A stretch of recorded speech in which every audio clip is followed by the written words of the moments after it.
Alright, तो इस session के अंदर हम लोग बात करेंगे एनुलिन्स के बारे में।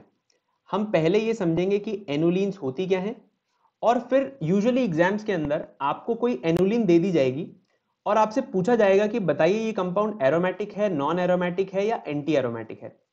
तो एक एग्जाम्पल लेके चलते हैं। जैसे मान लीजिए आपको एनुलिन 8 लिख के दिया है, एनुलिन, और आपके पास में स्क्वायर ब्रैकेट के अंदर आपको 8 लिखा हुआ मिलेगा।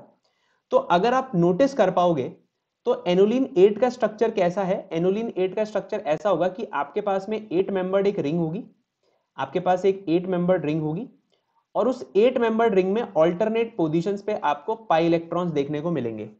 इसको हम लोग क्या बोलते हैं, इसको हम लोग बोलते हैं एनुलिन।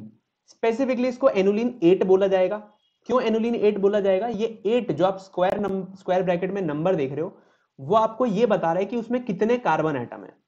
ठीक है, अब अगर हम नॉर्मली इस कंपाउंड को देखें तो हमें ऐसा लगेगा, हमारा जो एक्सपेक्टेड रिजल्ट रहेगा वो ये रहेगा कि ये कंपाउंड एक्चुअली में एक एंटी एरोमेटिक कंपाउंड है, हमें ऐसा लगेगा। ठीक है, पर एक्चुअली में ये कंपाउंड एंटी एरोमेटिक होता नहीं है।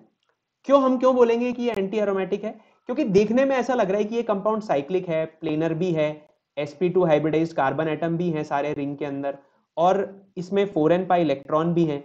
अगर आप ध्यान से देख रहे हैं तो आपको दिखाई देगा यहाँ पे कि आपके पास में 8 पाई इलेक्ट्रॉन्स है, तो आप इसको 4n पाई कैटेगरी में रख करके एंटी एरोमेटिक बोल दोगे। बट एक्चुअली ऐसा नहीं है, ये कंपाउंड एंटी एरोमेटिक नहीं होता है। जो ऑब्जर्व्ड है, जो ऑब्जर्व्ड ऑर्डर है या ऑब्जर्व्ड जो रिजल्ट है वो ये है कि ये कंपाउंड एंटी एरोमेटिक नहीं होता है, ये नॉन एरोमेटिक कंपाउंड हो जाता है। क्यों ऐसा क्यों हुआ कि एक कंपाउंड नॉन एरोमेटिक बन गया? देखिए मैं आपको इसका रीजन बताता हूं। इसके अंदर इतने कार्बन एटम है, क्योंकि 8 कार्बन एटम की रिंग काफी बड़ी कार्बन एटम की रिंग हो गई, तो इसमें sufficient number of carbon atoms हैं, और ये जो कार्बन एटम्स हैं ये इस रिंग को आउट ऑफ प्लेन लेके जा सकते हैं, ये इसको नॉन प्लेनर बना सकते हैं। तो लेट अस से कि ये नॉन प्लेनर हो जाती है, लेट अस से कि ये नॉन प्लेनर हो जाती है, तो इससे रिंग को फायदा क्या होगा? देखिए, अगर आपने इस कंपाउंड को नॉन प्लेनर बनाया तो आप ये चीज ऑब्जर्व कर पाओगे कि अब कंपाउंड ने अपनी प्लेनरिटी छोड़ दी, और आपको पता है कि एरोमेटिक या एंटी एरोमेटिक होने के लिए आपका कंपाउंड प्लेनर होना चाहिए। अब ये तो प्लेनर कंपाउंड है नहीं, तो अगर ये प्लेनर नहीं है तो ये ना एरोमेटिक हो सकता है ना एंटी एरोमेटिक हो सकता है, तो बचा क्या? ये कंपाउंड एक्चुअली नॉन एरोमेटिक की कैटेगरी के अंदर लाई करेगा। तो ये आपको पता होना चाहिए कि एनुलिन 8 क्या है, और एनुलिन 8 जो है वो एक्चुअली एरोमेटिक है, नॉन एरोमेटिक है या एंटी एरोमेटिक है।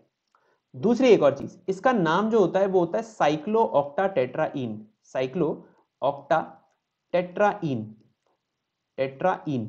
तो जो साइक्लोऑक्टाटेट्राइन है, आप या तो आपको सीओटीई या साइक्लोऑक्टाटेट्राइन लिख के दे देगा, या आपको एनुलिन 8 लिख के दे देगा, दोनों का मतलब सेम ही है। आप सिंपल समझ जाना कि ये compound actually non aromatic compound है।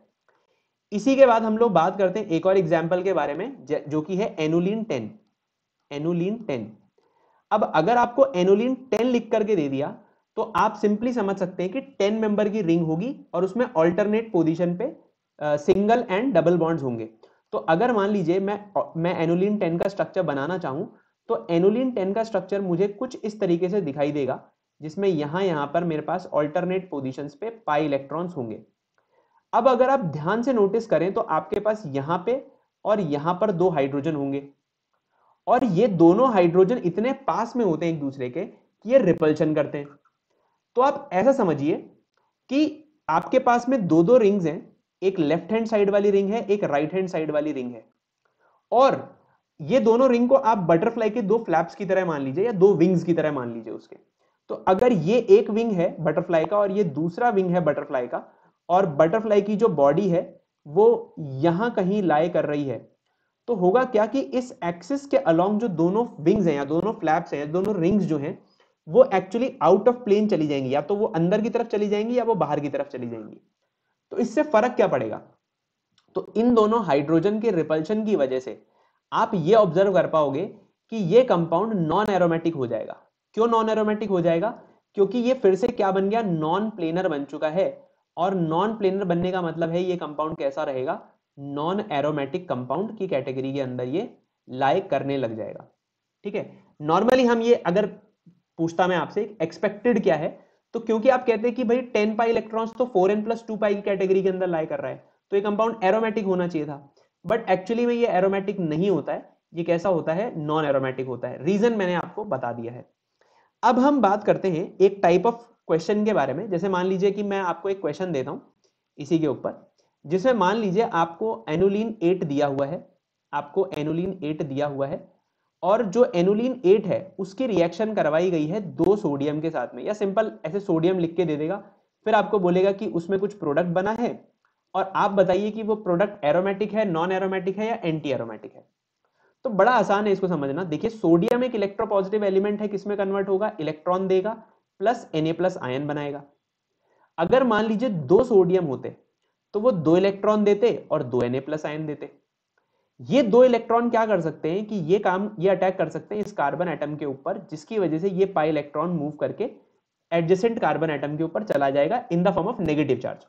तो अगर आप ऐसा करोगे तो आपको क्या फायदा होगा मैं वो बताता हूं। देखिए ऐसा करने से आपको यहां पर नेगेटिव मिल गया, यहां पर नेगेटिव मिल गया, यहां तो पाई था ही, यहां पे पाई था ही और यहां पर भी पाई था। इससे फायदा ये हो गया कि अब आपके कंपाउंड के अंदर टोटल जो इलेक्ट्रॉन्स हैं वो 10 पाई इलेक्ट्रॉन बन गए, क्योंकि अब आप नेगेटिव चार्जेस को भी काउंट करेंगे। तो नेगेटिव चार्जेस को भी हम पाई इलेक्ट्रॉन्स के अंदर काउंट करते हैं। कई लोगों को इसमें दिक्कत होती है तो मैं थोड़ा सा एक्सप्लेन कर दूंगा अभी, पर पहले हम इस चीज को समझ लेते हैं कि नेगेटिव चार्ज को भी हम लोग पाई इलेक्ट्रॉन की तरह काउंट कर सकते हैं। तो टोटल यहां पर कितने हो गए, हर एक डबल बॉन्ड में 2 इलेक्ट्रॉन और हर एक नेगेटिव चार्ज में 2 इलेक्ट्रॉन, तो टोटल 10 इलेक्ट्रॉन्स होने की वजह से हम लोग बोल देंगे कि ये कंपाउंड अब एरोमेटिक बन जाएगा, ये कंपाउंड अब एरोमेटिक बन जाएगा। अब कई लोग वही बोलेंगे कि सर आपने अभी अभी तो कहा था कि साइक्लोऑक्टेट्राईन तो टब शेप का होता है। पर बेटा वो टब शेप का तब हो रहा था जब उसके पास में सफिशिएंट नंबर ऑफ इलेक्ट्रॉन्स नहीं थे। अगर ये प्लेनर हो जाता तो प्लेनर होने पे ये कंपाउंड एंटी एरोमेटिक बनता। यही कंपाउंड अगर प्लेनर हो जाता तो ये एंटी एरोमेटिक बनता। बट क्योंकि अब उसके पास में पूरे 10 पाई इलेक्ट्रॉन्स हैं जो चाहिए होते हैं एरोमेटिक कैरेक्टर के लिए, इसीलिए वो अपने आप को क्या कर लेगा, प्लेनर बना लेगा। तो कहीं ना कहीं आप ये समझ सकते हो कि ये कंपाउंड की मर्जी है, ये उस पर्टिकुलर कंपाउंड की मर्जी है कि भाई अगर मेरे पास 8 इलेक्ट्रॉन्स हैं तो मैं नॉन प्लेनर बन जाऊं, अगर मेरे पास सफिशिएंट नंबर ऑफ इलेक्ट्रॉन्स हैं या 4n+2 पाई इलेक्ट्रॉन हो रहे हैं तो मैं एरोमेटिक बन जाता हूं, तो उसकी वजह से मैं प्लेनर बन जाऊंगा। तो ये कहीं ना कहीं कंपाउंड का एक आप मर्जी समझ लो कि इस तरीके से अगर वो बिहेव करे तो वो एरोमेटिक बन जाएगा। तो ये एक टाइप ऑफ क्वेश्चन जो है वो आपके लिए आप ध्यान में रख सकते हो। तो ये हो गया एनुलिन के बारे में बातें। आई होप आपको एनुलिन के बारे में कुछ समझ में आया होगा। स्पेसिफिकली साइक्लोऑक्टेट्राईन का एग्जांपल आपको ध्यान में रखना चाहिए, इसके ऊपर आपसे डायरेक्टली पूछ लेता है। कई बार हम लोग भूल भी जाते हैं कि ये टब शेप होता है, तो वो चीज आप प्लीज थोड़ा सा ध्यान में दीजिएगा। Thank you, see you in the next video.